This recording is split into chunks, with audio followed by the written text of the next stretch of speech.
Higit sa 20,000 manggagawa na lalahok sa malawakang kilos protesta sa Biyernes po yan, kasabay ng Araw ng Paggawa o ang Labor Day. At ayon sa ilang labor groups, iapila nila sa gobyerno na maisabatas ang dagdag sa sweldo at tapyasan ang buwis. Kunin natin ang live report ni Eden Santos. Eden. Yes, Alex, mula Welcome Rotonda hanggang Mendiola ang lalakarin ng mga magwewelga sa araw ng Biyernes, Labor Day, Mayo 1, papunta nga ng Malacanang para ikalampagin si Pangulong Ferdinand Marcos Jr. na agarang isabatas ang 200 pesos na wage hike, gayon din yung pagpapababa sa buwis at iba pang mga hinaing ng mga nasa sektor ng paggawa. Sahod itaas! Buwis ibaba! Magwelga buong bansa! Yan ang sigaw ng National Wage Coalition bagaman sa Biyernes pa, May 1, 2026, ang paggunita sa Labor Day. Ang NWC ay binubuo ng Bukluran ng Manggagawang Pilipino. Kilusang Mayo 1, Nagkaisa Labor Coalition at Trade Union Congress of the Philippines at iba pa. Nagbanta ang mga ito kay Pangulong Ferdinand Marcos Jr. na magwewelga sa Mayo 1 ang mahigit 20,000 manggagawa mula Welcome Rotonda patungong Mendiola sa Maynila. Bukod pa nila ang kasabay na welga ng libu-libong manggagawa sa iba't ibang lugar sa bansa. Galit na galit at dismayado ang mga nasa sektor ng paggawa dahil sa umano'y patuloy na kawalan ng aksyon ng Marcos administration sa kanilang matagal ng hiling na isabatas ang 200 pesos na wage hike, pagpapababa sa buwis, pagbuwag sa provincial rate, pagrepaso sa income tax para sa middle class at iba pa. Binatikos din ng mga ito ang katwiran ng economic managers ng Pangulo na wala silang nakikitang rason para magbigay ng aumento sa sahod sa kabila ng krisis sa langis at patuloy na mataas na presyo ng mga bilihin at serbisyo. Na National Wage Coalition ay magpoprotesta po sa Mendiola upang magwelga po, no? Magwelga laban sa kawalang pakialam at kawalang aksyon ng gobyerno, lalo ng mga economic mismanagers ng Marcos administration. At mas matindi pa nga ang aming binibitbit dahil hindi vague or abstract na panawagan ito or ginigiit, kundi ginigiit namin mismo ang pag-aresto. Pag-aresto sa mga sangkot na mga korap na opisyalis ng gobyerno mula sa pinakatuktok, at alam naman natin kung sino ang pinakatuktok. Ang pagsugpo sa korupsyon ay kasama at hindi maaring ihiwalay sa buong pakete ng solusyon natin sa nangyayaring krisis. Kaisa rin sa welga ang Kamanggagawa Party List na patuloy ang pakikipaglaban upang maisabatas ang mga bill na nagsusulong sa kapakanan ng mga obrero. Idiniin ni Congressman Eli San Fernando na kahibangan ang ginagawa ng gobyerno na umaming bumaba ang purchasing power ng mga manggagawa, subalit ayaw na magtaas ng sahod at tumangging ibaba ang buwis. Hamon nito sa mga manggagawa. Sa lahat ng mga manggagawa na gustong itaas ang sahod, ibaba ang buwis, yung umaaray sa bill nyo sa Meralco, yung hirap na bumili ng mga pangunahing bilihin at serbisyo. Kung inis na kayo, galit na kayo, wag lang puro sa social media ang galit natin. Lumabas na ho tayo. Mayo 1, alas 6 ng umaga, punuin natin mula Welcome Rotonda hanggang Mendiola. Binatikos din ng sektor ang Pangulong Marcos na hindi man lang nakipagdialogo sa kanila simula nang maupo sa Malacanang. Anila mas kinakatigan nito ang mga oligarko at malalaking negosyante kaysa sa mga maliliit na manggagawa. Maging ang ilang buwan ng pagiging absent ni Labor Secretary Bienvenido Laguesma ay tinuligsa. Hiling ng mga ito na mag-resign na si Laguesma. Itinuturing din nila na palusot lang ng mga malalaking negosyo ang palaging idinadahilan na wage price spiral sa tuwing humihingi ng dagdag na sahod ang mga manggagawa. Mr. President, sino ho ang inyong labor secretary?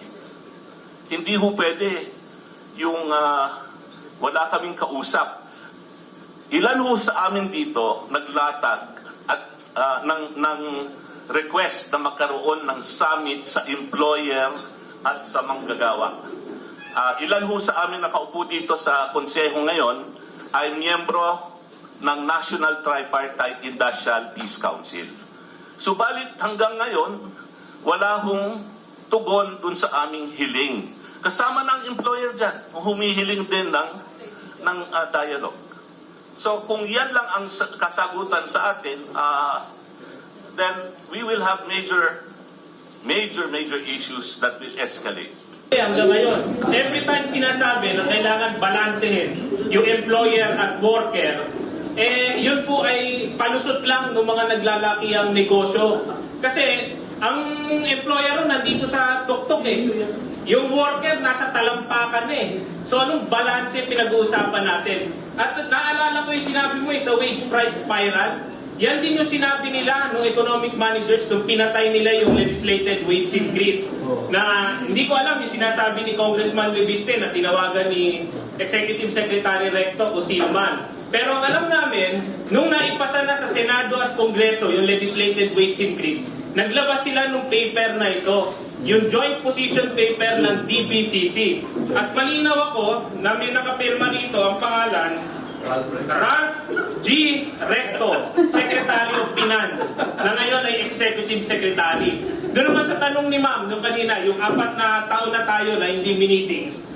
6 na taon lang ang Presidente. Kung 4 na taon na, hindi na tayo mini-meeting, asahan pa ba natin yung sa susunod na 2 taon?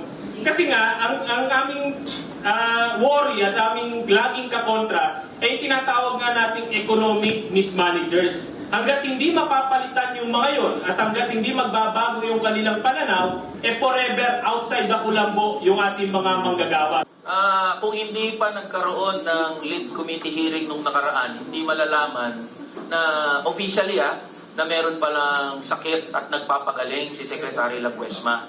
3 buwan na hinahanap ng mga manggagawa mula 2026. Ito si Secretary Laguesma. Pero noong lead committee hearing, nung nakaraan lang, inamin mismo ni OIC Secretary Bitonio na meron niyang problema si Secretary Laguesma. And we have been calling for the resignation of Secretary Laguesma. Ngayon, ang problema natin, sa gitna ng krisis na kinakaharap ng mga manggagawa, tama yung binabanggit ni Brother Louie, walang humaharap at nagsasalita on behalf of and for the workers. Alex, kung wala raw mapapala ang mga manggagawa sa darating na Mayo 1 mula sa gobyerno, ay hindi lamang daw sa Labor Day ang ikakasalilang welga. Alex? Okay, Eden, dahil ikaw naman ang mata natin sa Kamara, no? Dahil may inaprubahan na ang 2 kapulungan ng Kongreso, 200 sa lower house, 100 naman sa Senado, dahil hindi ito nagkaroon ng bicameral conference meeting at hindi sila nagkatugma, paano yan? Back to zero na naman yan, Eden, di ba? Yes, Alex, ganun nga yung proseso sa pag-aaproba ng mga panukalang batas sa 2 kapulungan ng Kongreso. Ang kailangan kasi, Alex, kapag ipinasa yung version ng Kamara at naipasa rin yung version ng Senado, kailangan silang magkaroon ng BICAM para puliduhin, plansyahin, at mag-meet halfway yung win-win solution kung magkano ba yung ibibigay talaga na wage increase sa mga manggagawa. Kung ito ba ay 200 or 100 or kikita sila doon sa 150 pesos na dagdag sahod sa mga manggagawa. Ang nagiging problema lang, Alex, kahit na may isa batas ito, pipirmahan pa rin yan ng ating Pangulong Marcos at nasa kanya yung pinal na desisyon kung ito ay magiging ganap na batas, Alex. Oo, dahil nakita ko sa video, nandun sa likuran, ang TUCP party list na mismong nagtulak dyan sa 200 peso legislated wage increase, na si Congressman Mendoza ng TUCP. Ano bang sabi niya sa'yo? Dito sa 20th Congress, ibabalik ba nila ang panukalang yan? Para naman mabigyang halaga para magkaroon nga ng purchasing power ang 50 million workers na makikinabang dyan. At sana by July, nasona ng Pangulo, mababanggit at gawing gawing priority bill. Anong sabi ni Congressman? Alex, hindi naman nagsalita kanina si Congressman Mendoza, kundi siya ay nag-observe lamang. But definitely, yung kanyang mga pagtango-tango doon sa mga sinasabi ng labor groups at ni Congressman Eli San Fernando ay pabor siya, at kung tinatanong mo Alex kung muli ba itong yahain sa Kamara, definitely ang sabi nga ni Kong Eli ay hindi naman talaga nakabubuhay yung 200 pesos na kanilang hinihingi. Parang ito ay pang takip lamang nga doon sa kakulangan sa sahod ng mga manggagawa.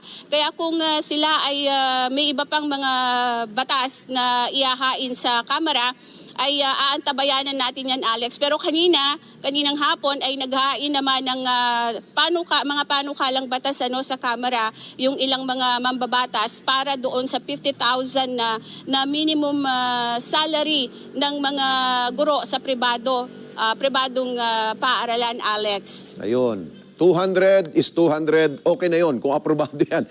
Huwag na sila maghanap ng iba. Medyo okay na yung 200 kaysa wala, di ba, Eden? Sige, maraming salamat sa Eden Santos, mata natin dyan sa Kamara.